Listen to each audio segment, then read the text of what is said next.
권민숙 선생님을 만나기 위해 인천 영종도에 왔습니다. 현재 기온은 34도입니다. 날이 무척 덥습니다.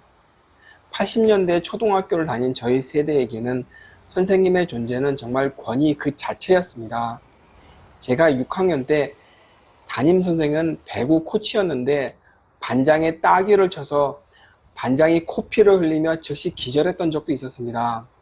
그 선생은 그러고도 아무 일도 없는 듯 다음 날에도 학생들을 구타했던 선생이었습니다. 뭐 그 시대가 좋았다는 거 결코 아닙니다. 그때를 생각하면 욕이 저절로 나왔던 정말 쌍놈의 시대였습니다.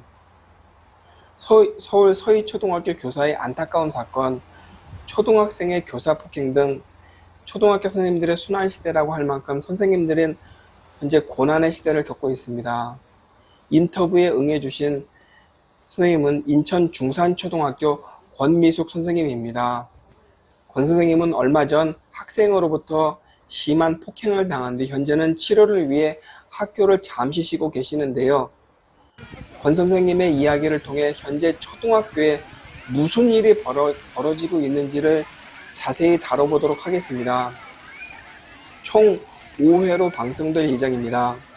이 방송은 초등학교 사태의 해결 방안을 제시하는 방송이 아니라 현재 초등학교에서는 도대체 무슨 일이 일어났으며 24세 초등학교 선생님이 자살할 수밖에 없는 학교 현장의 모습을 있는 대로 다뤄보는데 그 목적이 있다는 말씀부터 드립니다. 다시 한번 실명 인터뷰에 응해주신 권미숙 선생님께 감사드립니다. 네, 선생님 안녕하세요. 네, 저 본인 소개 좀 부탁 좀 드리겠습니다. 네, 저는 인천 중산초교에 근무하는 교사 권미숙입니다. 저는 서천에서 처음 시작을 했고요. 메리 컴퓨터도 쓰고 등사 시험을 마지막으로 냈던 교사입니다.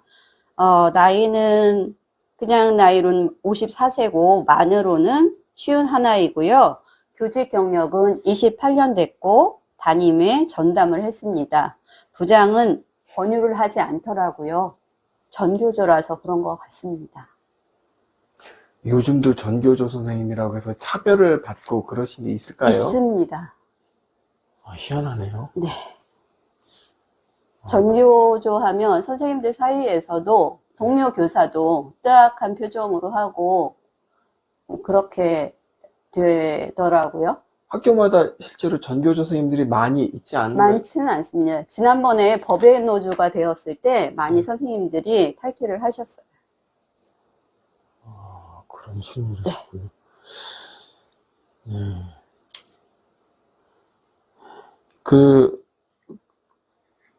선생님께서는 몇 년 전 네. 그 학생과 좀 그 사고가 있었던 걸로 아는데, 당시 사고 내용 좀 설명 좀 해주시겠습니까? 네, 2022년 신광이 아니라 도화초등학교에 근무할 당시에 3학년 담임을 맡게 되었습니다. 원래는 몸이 좋지 않아서 극구 사양을 했는데 어쩔 수 없다고 교감 선생님께서 부탁을 하셔서 이제 3학년 담임을 하는데 그 3학년 학생 중에 한 명이 ADHD 약을 복용하는 학생이에요.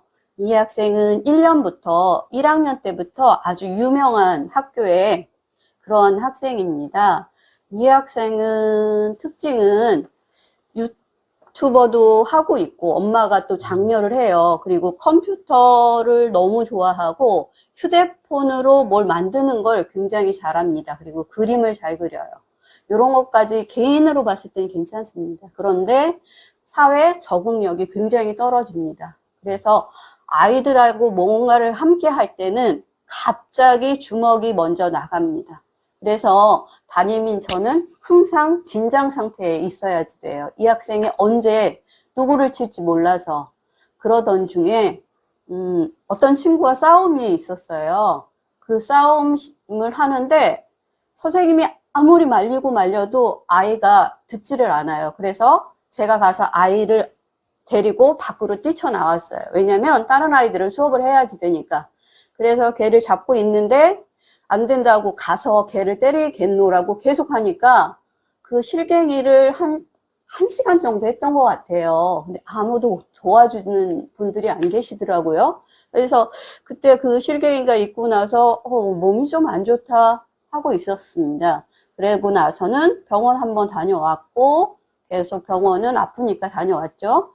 그러다가 한 10월인가에 또 한 번 싸움이 일어났습니다. 싸움이라기보다는 학생이 갑자기 자기 분을 이기지 못해서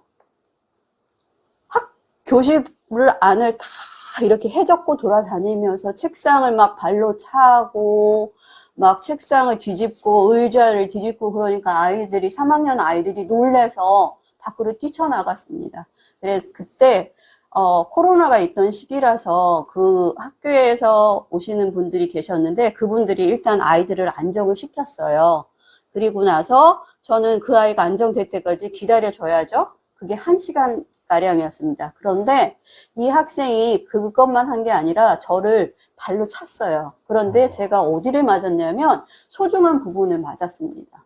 그 이유 때문인지는 모르지만 제가 지금 배뇨장애도 있어요. 그래서 그 이후에 학생들은 심리치료를 받았어요. 근데 저는 원래는 그런 상황이 벌어지면 교사는 5일간의 교원 휴가를 줘요. 근데 그런 게 없고 그냥 병원만 다니도록 배려받았습니다. 배려라고 할 수 있는지는 좀 의문이 됩니다. 혹시 그 학생의 초등학교 3학년이라고 그러셨잖아요. 네, 맞아요. 학생이 뭐 등치가 큰가요? 그렇지 않아요. 작은데 화가 났으니까 분노에 가득 차니까 힘이 제가 말릴 수 있는 상황이 아니더라고요. 남자. 네, 남자예요. 그리고 이 학생은 수업에 전혀 참여 못해요. 그림만 그려요. 하루 종일 그림만 그립니다. 그리고 그림 그리다가 힘들면 저희 돌봄교실처럼 그런 곳이 있어요. 거기 갔다가 다시 오고 와서 밥을 먹는데 밥도 한 숟가락 먹고 그렇게 지냈던 학생입니다. 알겠습니다.